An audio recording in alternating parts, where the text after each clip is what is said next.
Hello, good afternoon to all of you. I hope you can hear me well, and I hope everyone is able to access this seminar or webinar.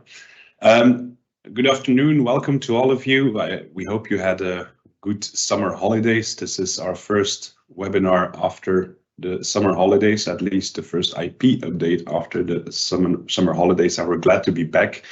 We're glad to present you today with a topic which has been the subject of our first IP update 3 years ago, and now we follow up with recent developments on Saisie and evidence gathering measures. And we'll discuss this topic today together with Isabelle Vermeijen, my colleague at the Altius IP department. My name is Kirian Clayer, and we're glad to discuss this, let's say, very interesting topic because there's been quite some developments in the past years. So before we head off with the substantive presentation, I think it's important to provide you with an agenda. Why? Because expectations matter. It's important for you to know what this presentation will be about, what the sequence of the topics is. So if a certain topic is of less interest to you, you're of course able and free to leave the webinar whenever you wish, but we're happy to have you here. The pictures, just as a side note, are pretty familiar to me since in the past couple of years I have two daughters of my own, and I know that these types of pictures are not always picture perfect. I hope, of course, that today will be picture perfect. So the agenda for today, we will not discuss or provide you with a detailed overview of how Belgian Saisie proceedings work. The detailed general overview is out of the scope of this presentation. Why? Because we have presented that already in December 2020. At that point in time, I also presented the webinar, but with Manon Verberen, my former IP colleague, unfortunately former, and I think if all goes well, she is now on the other side of the screen listening into this presentation. So if that's effectively the case, welcome, Manon. To all the people here, of course, don't hesitate if you were not at this earlier presentation, if you did not attend that earlier presentation, if you were not registered for that presentation, don't hesitate to ask for the slides with a general overview, because of course these may be helpful if you have further questions in respect of particular backgrounds. And the structure of today's webinar is aligned with the webinar of 2020. Today, as I said before, we will focus on the recent developments, and the recent developments will split off in two topics. We will discuss Belgian Saisie proceedings. That will be the biggest chunk of today's presentation. Belgian Saisie proceedings, which relate or concern all IP rights, copyright, trademark, patents, no trade secrets, as many of you know, just as a reminder. And then we will also discuss the recent developments in respect to the Unified Patent Court. The Unified Patent Court, as the name itself says, which is a court, new court, which is only competent in respect of patents. So for patents and certain types of patents, this will become increasingly relevant. For all other IP rights, we still stay with the Belgian courts, so that will in any event remain relevant from that perspective. As for the Belgian Saisie, we will provide you first with a general overview, just two short slides on how Belgian Saisie proceedings work and what they are about, what the requirements are. And then we will provide you with recent developments in respect of the Saisie request, in respect of changed circumstances that you could invoke, in respect of the execution of the Saisie. These three topics Isabelle will discuss, and then I will pick up with third-party opposition proceedings and also with liability as the IP right holder or the seizing party.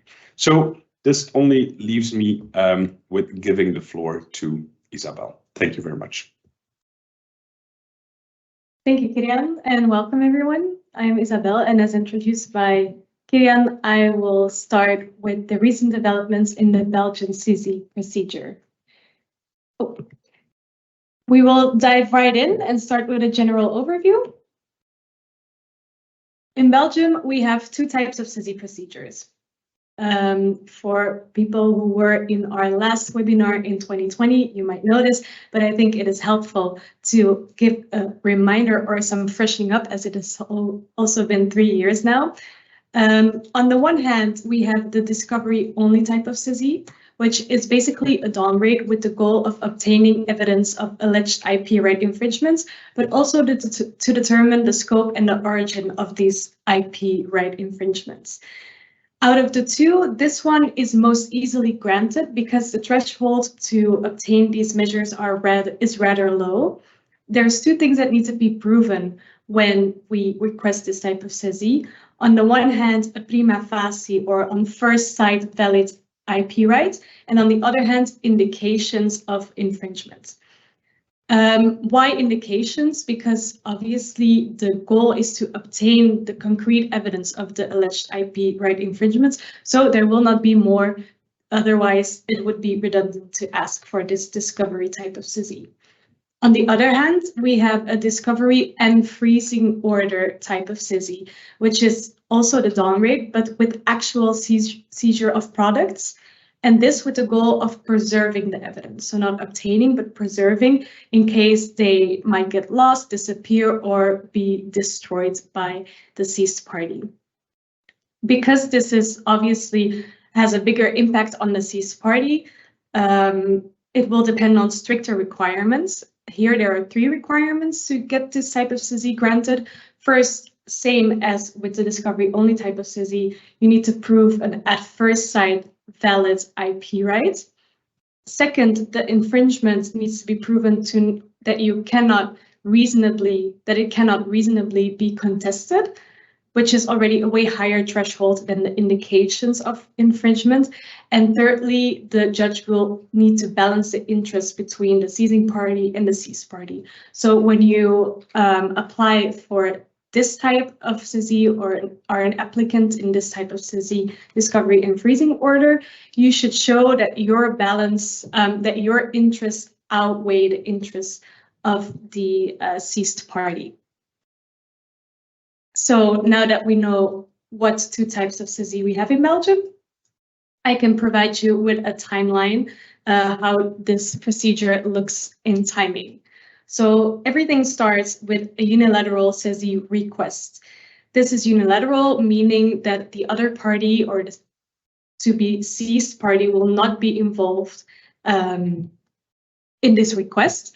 However, there is an option if you feel like or if you believe that someone might be inclined to request a seizure against you, you could file a protective letter for the court.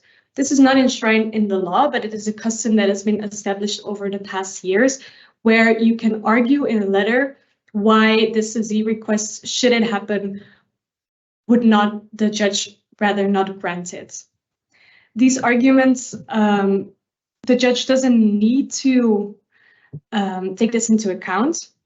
However, they in our in the last couple of years, we have noticed that they do take this into account and they are filed and they do look at it when a Saisie request happens against this party.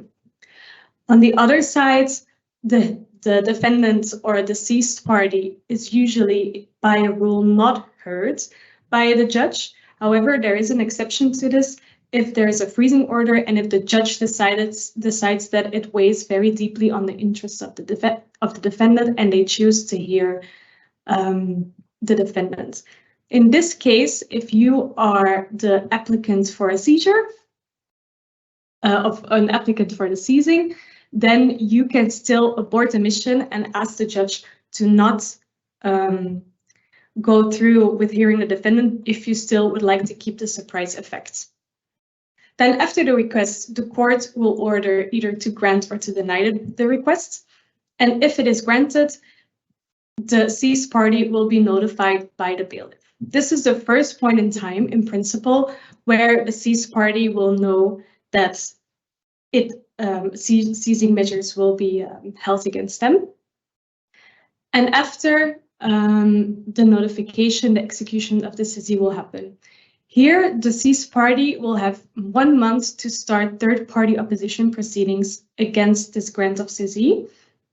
Why third-party opposition? Because, as we've discussed, it's a unilateral Saisie request, so they are not party to this request. So if they want to do anything against it, they need to start the third-party opposition proceedings. Then, in principle, within 2 months, the expert will submit the report, their report after the execution of the Saisie, and then the seized party will have 20 working days or 31 the seizing party will have 20 working days or 31 calendar days to start infringement proceedings on the merits, whichever of the two is longest. So now we know what's the timeline, what type of Saisies there are, and we can dive into the recent developments over the past couple of years. And as discussed, everything starts with a Saisie request. This Saisie request needs to be expressly reasoned. It needs to be reasoned. That means the measures, location, and the evidence needs to be described with sufficient precision by the applicant for the Saisie request.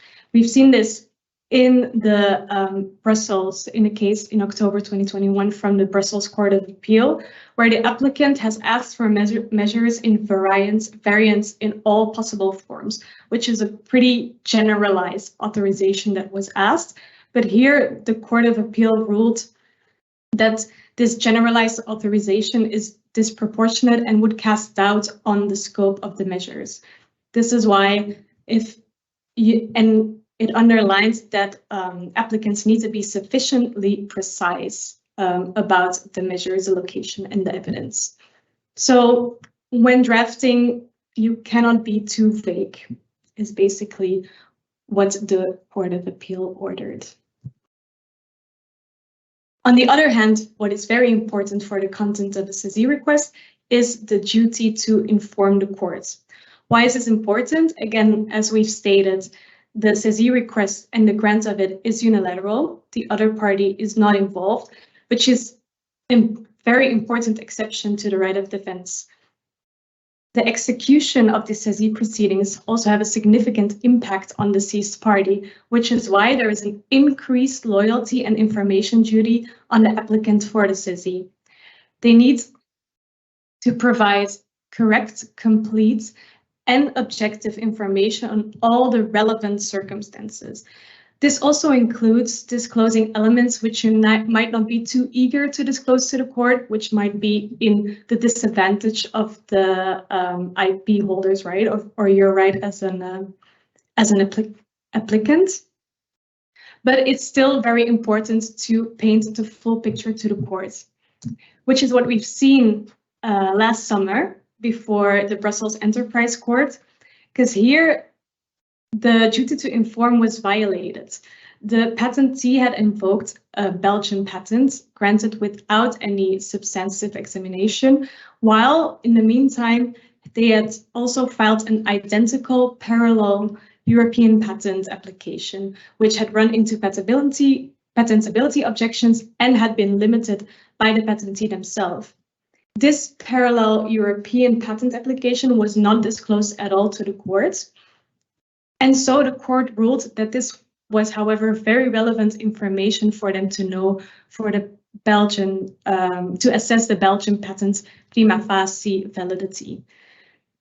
The judge or the president of the Brussels Enterprise Court ruled that her assessment on this validity would have been negative instead of positive had she known all the relevant information, had she known about this identical parallel European patent.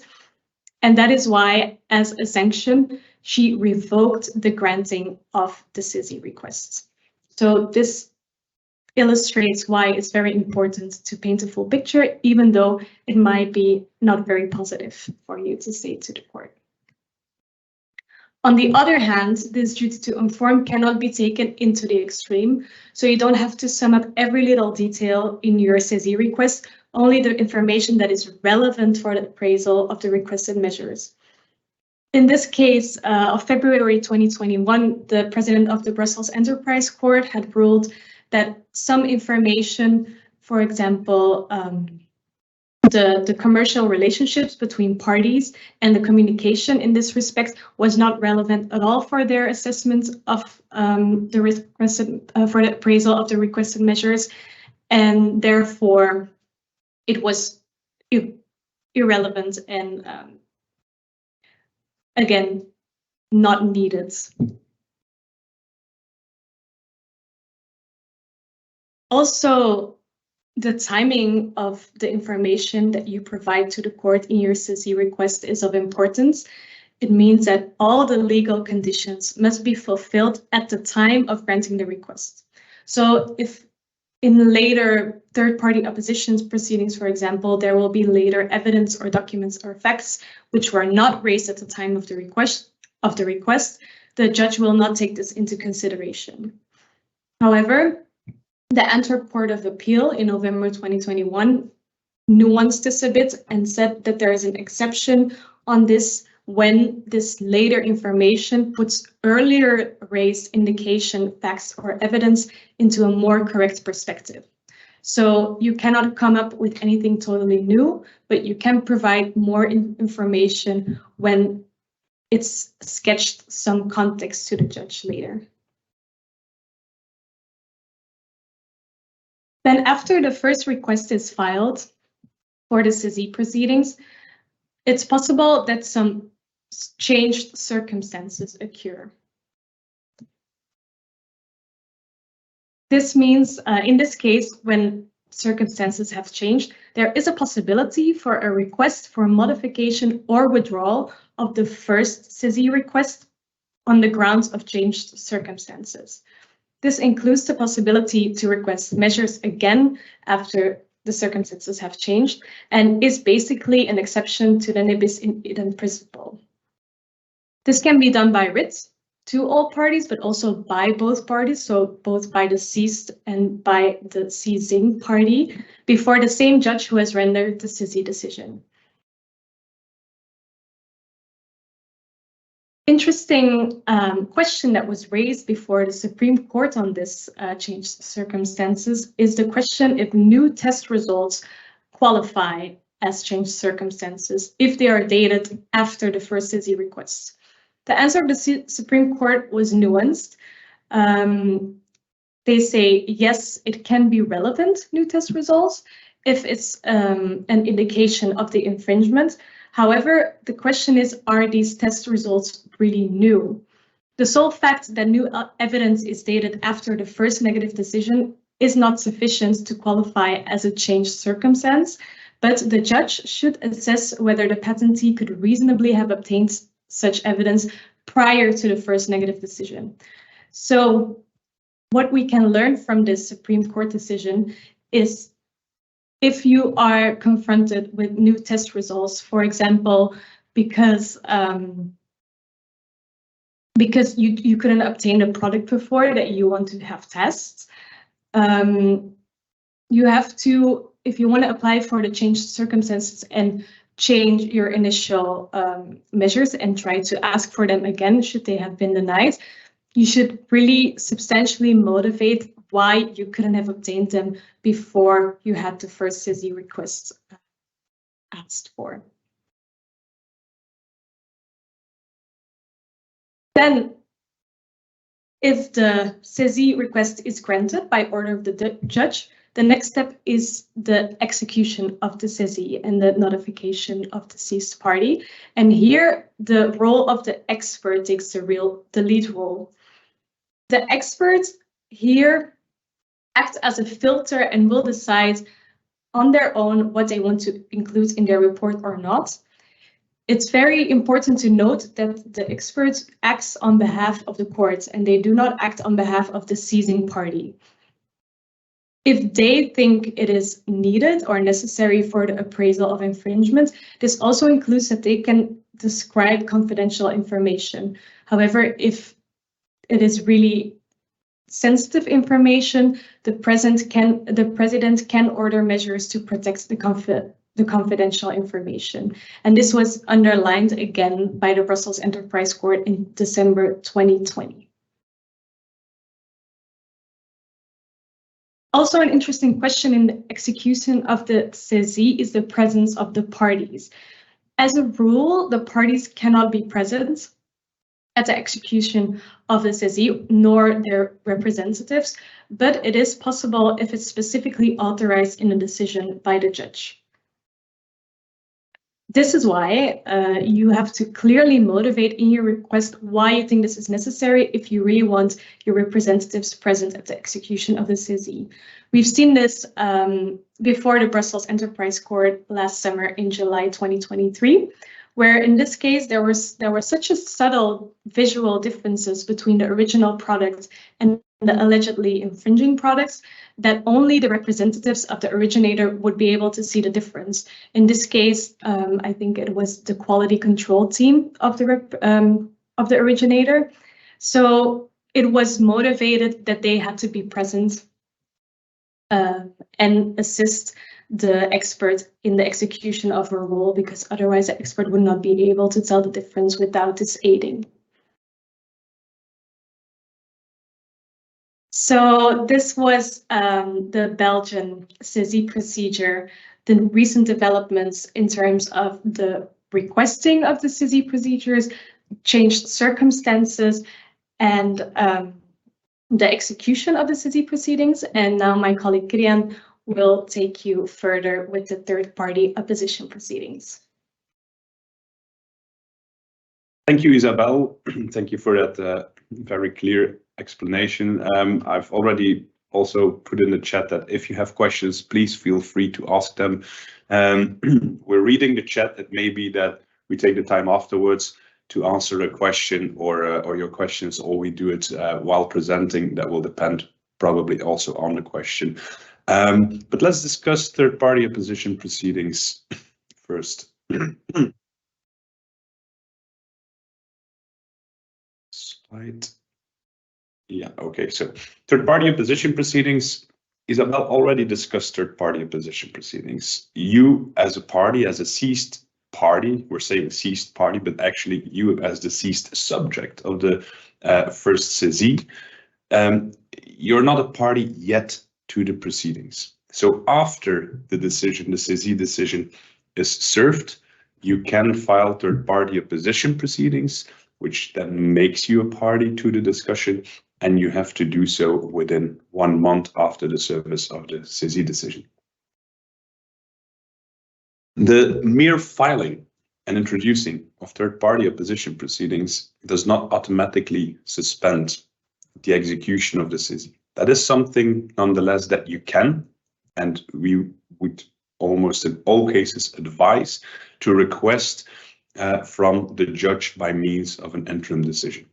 And in the end, your Saisie or your third-party opposition proceedings will aim to either withdraw the Saisie decision so that there actually never has been, it's with retroactive effect, never has been a first decision, and therefore the measures should never have been executed, or in various cases, the threshold of actually withdrawing the entire Saisie is perhaps too high, and then the focus is on confidentiality measures. But of course, in both cases, if the expert is proceeding with the execution of the Saisie, with also filing the report, with potentially also filing confidential information, then you may have the feeling that the final goal is already undermined if in the meanwhile the expert has filed these documents and the expert report. That's why in most cases we will ask for interim measures based on Article 19.3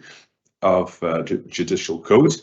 And we will ask, for instance, to suspend the execution of the Saisie, and particularly, perhaps in most cases, the expert will be allowed by the court to continue the execution, to continue comparing the material with the patent, but to refrain from actually filing the report that he's supposed to draw and file. So that's why we aim in third-party opposition proceedings for interim measures as well. In this respect, of course, you see that you have 1 month to file third-party opposition proceedings. So if you filed already a protective letter, if you think Saisie is likely or reasonably likely, and you've already filed a protective letter, which, as Isabelle explained, the Belgian courts, although it's not enshrined in the law, have already communicated to take into account and properly file. At least the Brussels courts definitely do that. If you filed that protective letter and drafted that protective letter, you can easily reuse everything and transform it into a third-party opposition writ. So the work that you've invested in the protective letter is not gone and can be used for your third-party opposition writ. There's been one decision which was very interesting, I think, from the Brussels Enterprise Court, the president of the Brussels Enterprise Court of the 10th of August 2022. And in this decision, it was between a patentee, pharmaceutical company, and a seized party. The seized party, a generic company, generic drug, was seized. It was a discovery only measure, and the expert entered the premises, wrote down and noted information, and then drafted the report and filed, in addition to the report, information in the so-called common technical document, which, according to the generic company, contained confidential and sensitive information. So what the generic party asked by means of an interim measure, in this respect, it couldn't ask the suspension of the execution of the Saisie because the expert had already filed the report and had already also filed this document, provided also to the counsels of the patentee, which was our firm, a copy of the expert report and the documents. So what they asked was, well, the expert should return the documents, or the documents should be returned to the expert by the patentee in particular and by all parties. The court here stated that the expert report as such could not be returned to the expert. Why? Because as we've seen before, following the receipt of the expert report, the patentee or the IP right holder at large has 20 working days or 31 calendar days to start proceedings on the merits. If he doesn't do so, the Saisie will lapse, the Saisie decision will lapse, and he can no longer use the report. So in this case, it was actually important for the patentee to be able to access and use the expert report, and it could therefore not be returned. What was returned were the annexes, the confidential, the common technical document. Why? Because the judge considered that there was both sensitive information in that document and potentially too much information had been communicated, and it was for the judge and third-party opposition proceedings in the final decision to decide which or to which extent this information was relevant. An additional request by the seized party here was to ask for confidentiality safeguards. Here the court actually stated it was only in respect of the expert report because the common technical document had been returned to the expert, or should be returned to the expert. So in respect of the expert report itself, the court stated there are no confidentiality restrictions or safeguards necessary or required. Why? Because by law, in the judicial code, it's already stated that this expert report and all documents attached to it are confidential and are only to be used in IP right infringement proceedings on the merits, either in Belgium or abroad, or IP right infringement proceedings in Belgium or abroad. Next and last point in respect of the Belgian Saisie is potential liability. In respect of potential liability, again, as a reminder, damages can be granted to the subject of the Saisie, the seized party, if, in three circumstances, the measure is revoked. For instance, the Saisie decision was granted, but then in third-party opposition proceedings or in appeal, the measure is revoked. Then the seized party can ask for damages in respect of the execution of the Saisie. Or if the measure lapses due to the patentee's action or lack thereof, for instance, if the patentee did not timely take or introduce an action on the merits, or if it is established on the merits and proceedings on the merits that there was no threatened infringement. For instance, and particularly if the decision on the merits is negative, finally, there was no infringement on the IP right invoked, or the IP right invoked was invalid. In such cases, there's a potential liability for the patentee for the damage caused by the saisie. This potential liability, the question is always, is that fault liability or is that objective liability? Fault liability means that the seized party will still need to prove that the patentee or the IP right holder at large has committed a fault.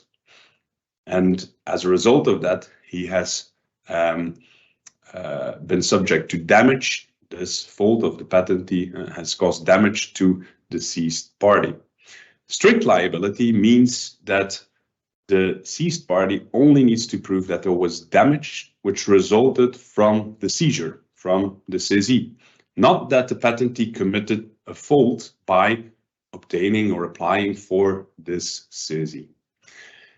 So if we look at the three situations, then the first situation that I wanted to discuss is what in case of a negative decision on the merits. That's situation 3 on the previous slide. In case of a negative decision on the merits, the Belgian courts, and in my opinion also the European courts, the Court of Justice of the European Union, and now also the Advocate General, and very recently, last week only, so Thursday last week, conclude that it's a fault liability. The Court of Justice refers to the fact that the patentee would have abused his right. The Brussels Court of Appeal referred to that decision of the Court of Justice and stated that the defendant, so the seized party, should prove that the patentee or the IP right holder at large knew or should have known that the patent or IP right at large was invalid or not infringed, so that he knew or should have known, which is, of course, let's say, a substantial threshold to overcome for the defendant. The Advocate General now also concluded that any rules of strict liability are not in line with the enforcement directive, and this related this case to an SPC, a supplementary protection certificate, in the Gilead versus Mylan case from a Finnish referral. If we look at the two other situations, the answer would be more complex. In case of lapse or revocation of the measure in third-party opposition proceedings or appeal, in Belgium, you would traditionally have objective liability.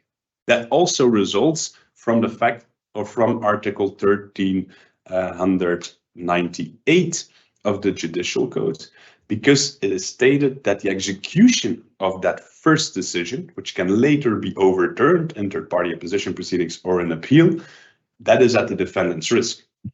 If you have, in the situation 3 that I discussed before, a negative decision on the merits, that doesn't mean that the saisie decision, the first saisie decision, was incorrect. If you have an overturn in appeal, if the decision is overturned in appeal, that means that the decision was incorrect under the standards of saisie proceedings.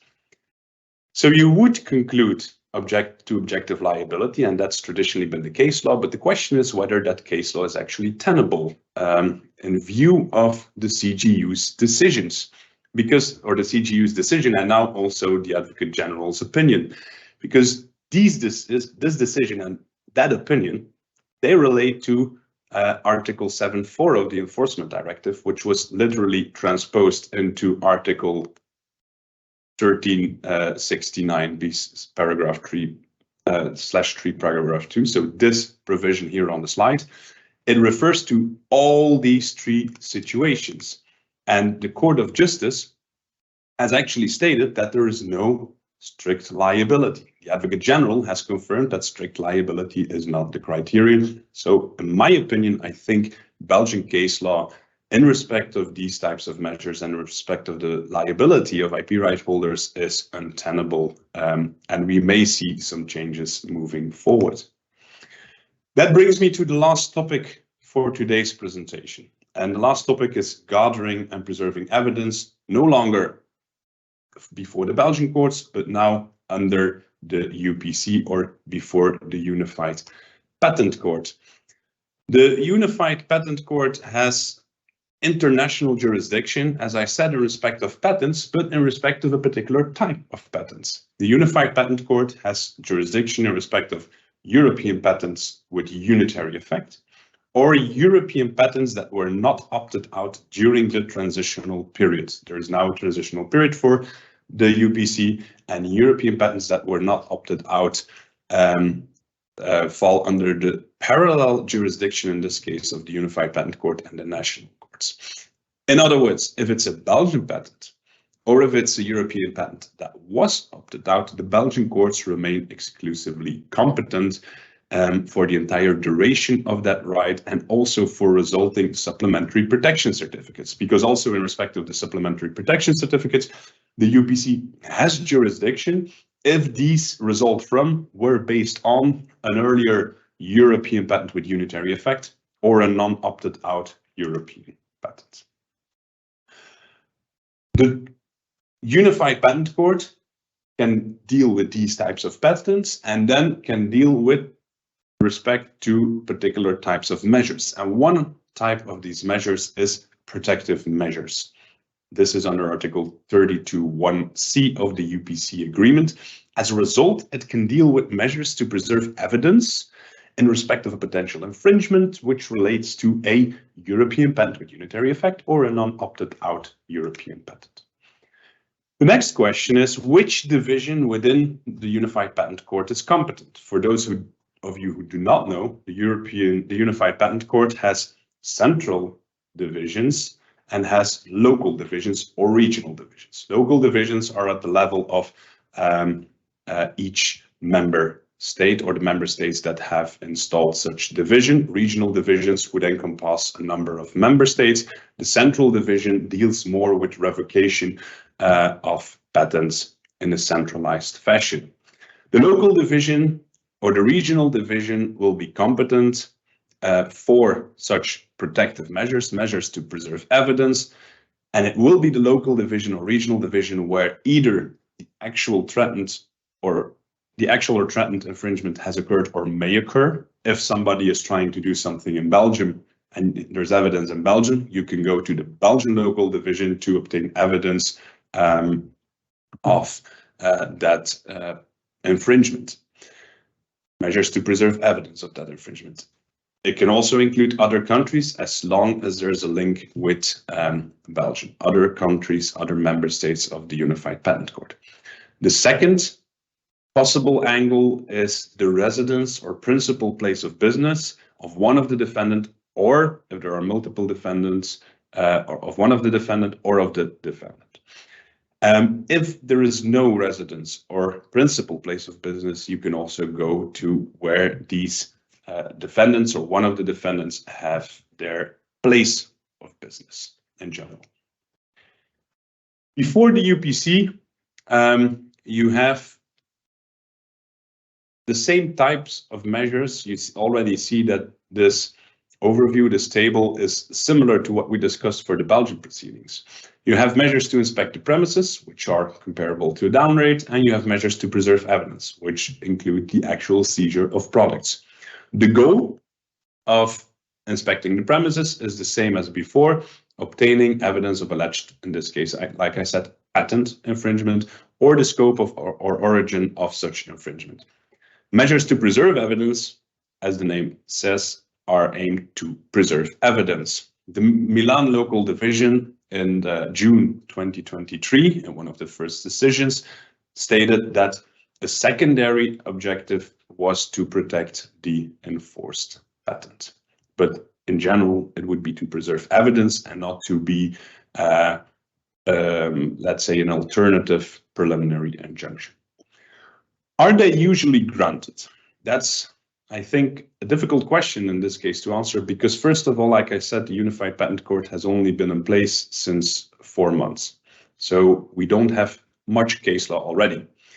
We have seen a number of decisions of the Milan local division, and now also last week of the Belgian local division, in a case that we introduced before the Belgian local division of the Unified Patent Court. And we've seen that, at least at the level of first instance, the measures have been granted. We don't know, of course, whether there have been request for ex parte measures which have not been granted, because then these decisions were not necessarily, you will see depending on the circumstances, published. But it seems that they are seemingly easily granted, comparable to what you would see in Belgium. For inspecting the premises, it's important that there's a presumption of validity and circumstantial evidence of infringement.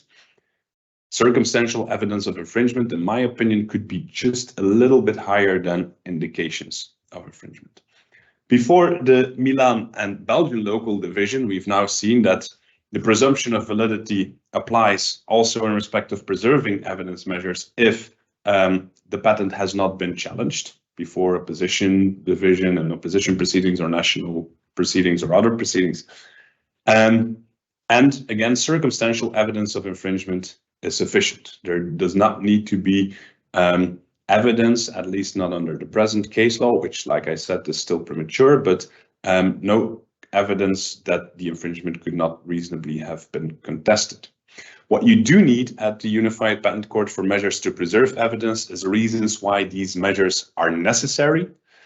And if you also want ex parte measures, because you can also do it in a contradictory fashion before the Unified Patent Court, you need urgency and you need to show why the defendant cannot be informed.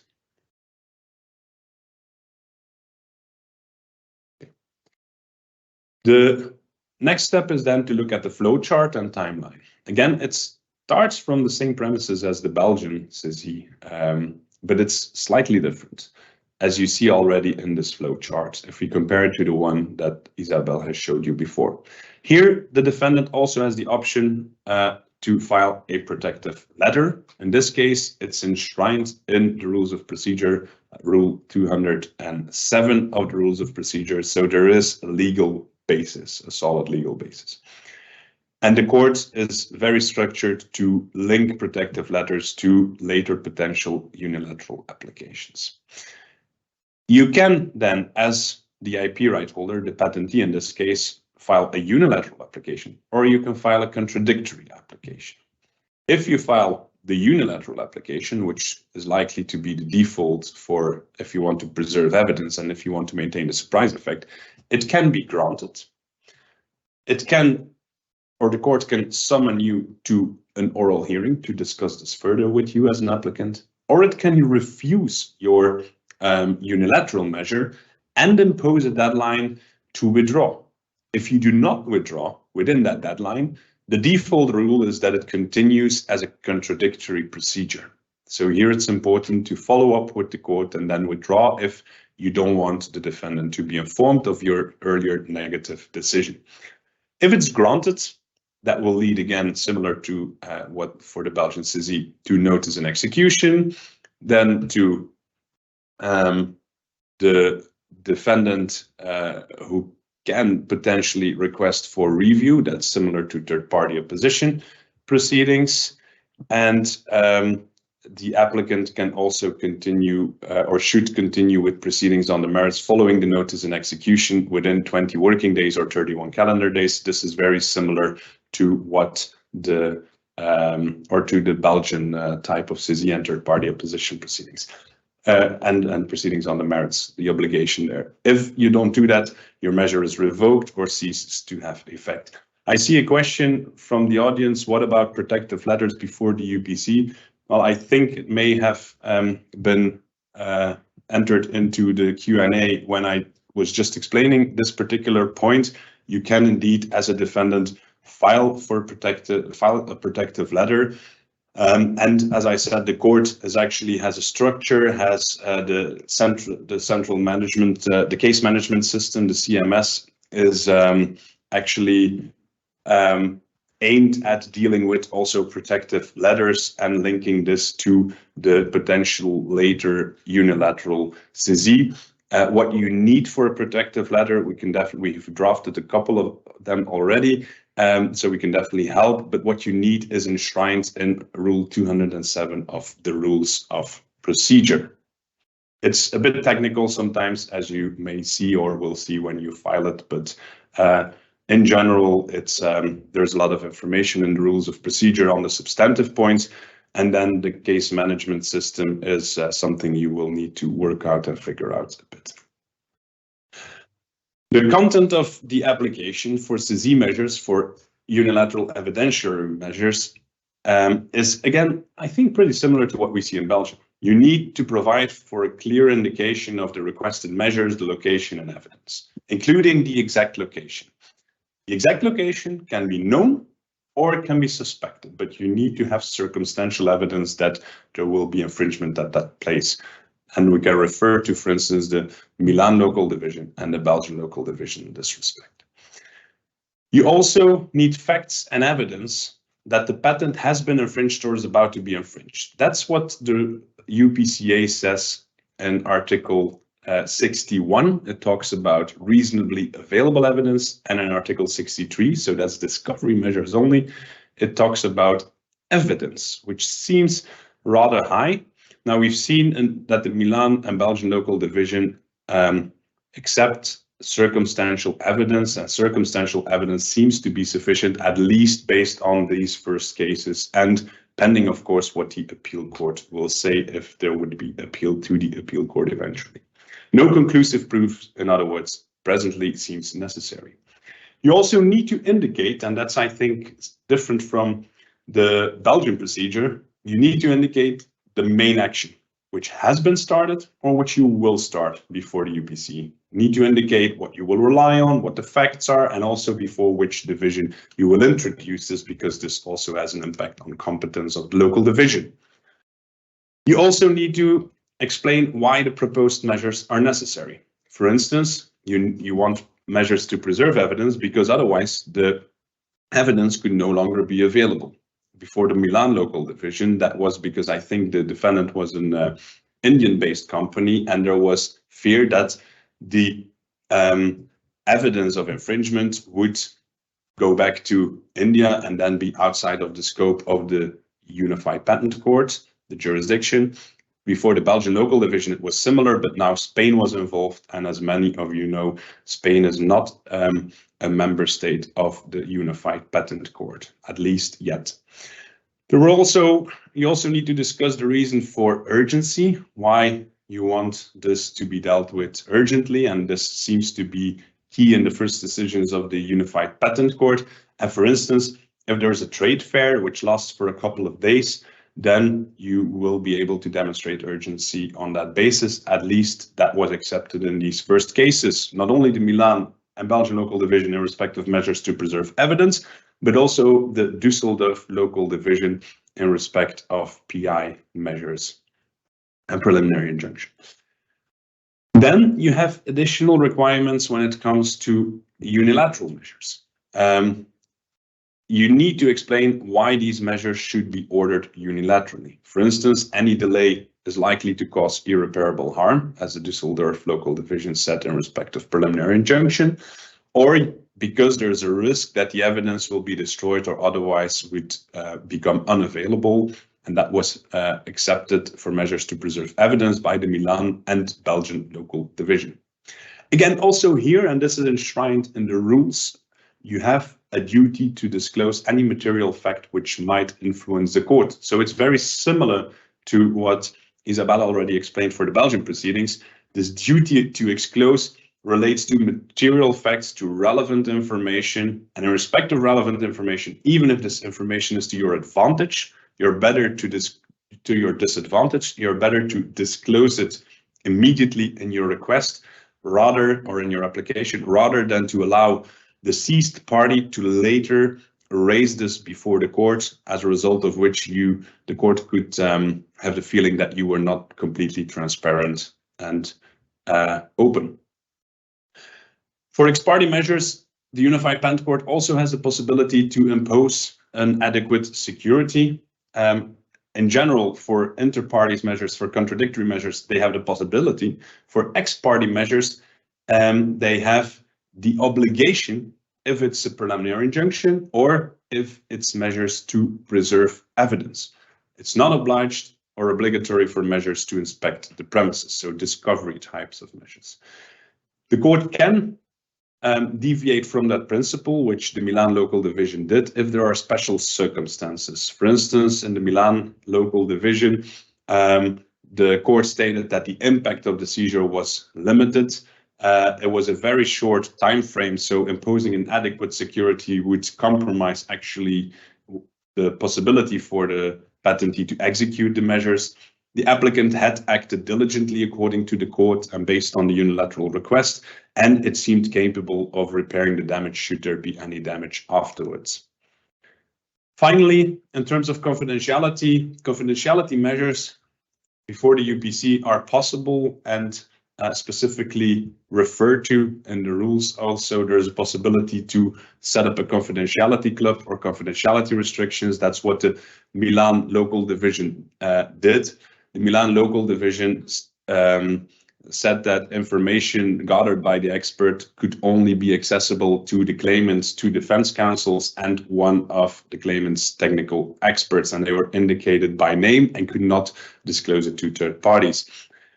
The question, and that's something which the Brussels local division, the Belgian local division held, confidentiality measures may not be necessary if it concerns information that is shown to the public at a trade fair, because the public is already seeing this information. So how should confidentiality measures be necessary? Of course, it could be for the defendant, the seized party, to still ask for such measures. And the Belgian local division also clearly showed that it is for the UPC to decide whether and to which extent the expert report is brought to the attention of the applicant. In this case, it was ordered that the expert report should be provided to the applicant within 1 week following the execution of the measures, to allow the patentee to start proceedings on the merits in a timely manner. Because, of course, as soon as the Saisie decision was notified and executed, the time started ticking for the applicant. The information that is gathered is also to be used only for the purpose of proceedings on the merits of the same case. So, in terms of conclusions, I think we tried to make a conclusion just mainly referring to the, I think that the conclusions in respect of the particular decisions we've discussed in detail, but it seemed worthwhile to compare the Belgian Saisie with the UPC. So the Belgian courts, like I said, Belgian Saisie has a strong track record. Before the UPC, it's brand new. The Belgian Saisie also has shown to have a low threshold for discovery measures based on this strong record, and a higher threshold for effective measures. Before the UPC, that's uncertain. I said it seems a reasonable threshold in respect of both evidentiary measures and Saisie measures.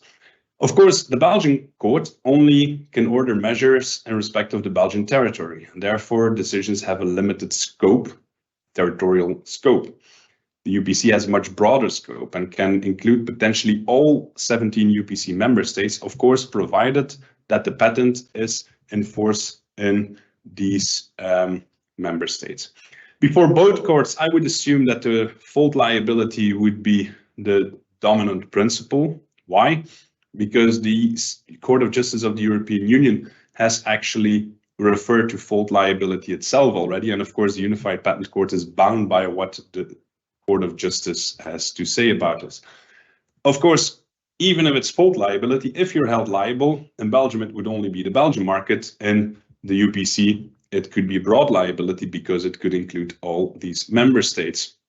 The reimbursement of lawyers' fees in Belgium, as many of you know, that's limited to a procedural indemnity based on standard amounts, maximum amounts, minimum amounts. Before the UPC, there could be a potentially much higher reimbursement of lawyers' fees. Both go apparently relatively quickly. Also, the UPC proceedings based on these decisions that we've seen. Ex parte is definitely for Belgian proceedings the default, and I think we can assume that that will remain the same for UPC proceedings, even if contradictory proceedings are possible. A duty to disclose, and this I think cannot be emphasized enough. A duty to disclose is key. It's your obligation. You're asking for unilateral measures, so you need to inform the court of any potential negative facts which could lead to rejection of your application. If not, you're of course risking that application to be, or the positive Saisie decision to be withdrawn, and you're risking to be liable in at a later stage. Because then I think there is a clear case for stating that you've actually committed a fault, committed an error.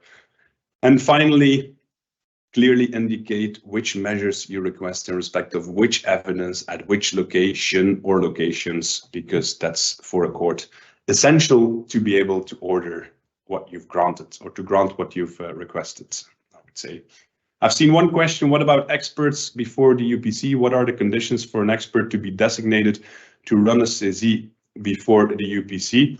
I don't think there is, to my knowledge at least, a particular threshold or registration necessary to be appointed as an expert before the UPC. Of course, if you want to act as a party's representative before the UPC, there are definitely requirements and you need to be registered. But as an expert, it's for the party asking the Saisie to indicate experts, and the court, to my knowledge, will then contact the potentially indicated experts and may appoint one of your indicated experts, or may choose a different expert nonetheless. Of course, in respect of patent infringement, I would say that patent attorneys who have a scientific knowledge, sufficient scientific knowledge, also more than, for instance, patent lawyers.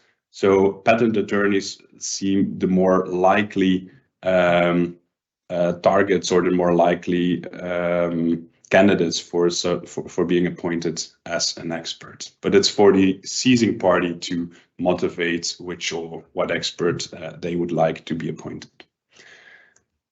I haven't seen further questions. If you still have further questions, we still have 3 minutes. We can stay a bit longer also if there are further questions. But in the meanwhile, I'll use these 3 minutes to, first of all, thank you. Thank you for being here, both on behalf of Isabel and myself, and on behalf of Altius at large. Thank you also for the technical support during this webinar. Thank you, Guillaume.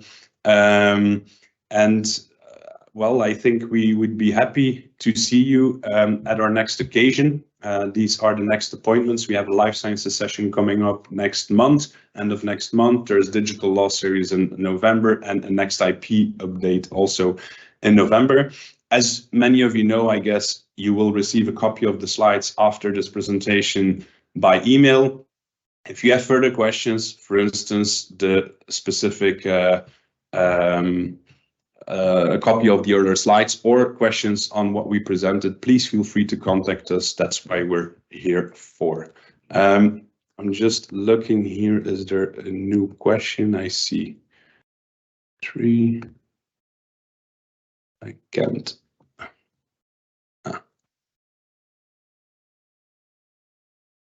Hi, Manon. So a question, what are the costs of Saisie proceedings before the UPC versus the Belgian courts? That really depends. I think before the UPC, it's 350 euros to file your request. So there's a fixed cost. Of course, there are additional costs then for the expert, and I would need to look what the fee is before the Belgian courts, but it's even lower than 350 euros. It's the fee to apply for. Of course, if you look at the costs at large for a party, I think the costs for the lawyer, the costs for the expert eventually, and the potential liability and later proceedings may be higher. Also in the UPC, the infringement proceedings the cost for filing infringement proceedings is a couple of €1,000, if I'm not mistaken. So that means that infringement proceedings at least will be more costly before the UPC. I hope that was sufficiently clear. Something that I must say I haven't checked before, but I think it's should be more or less correct.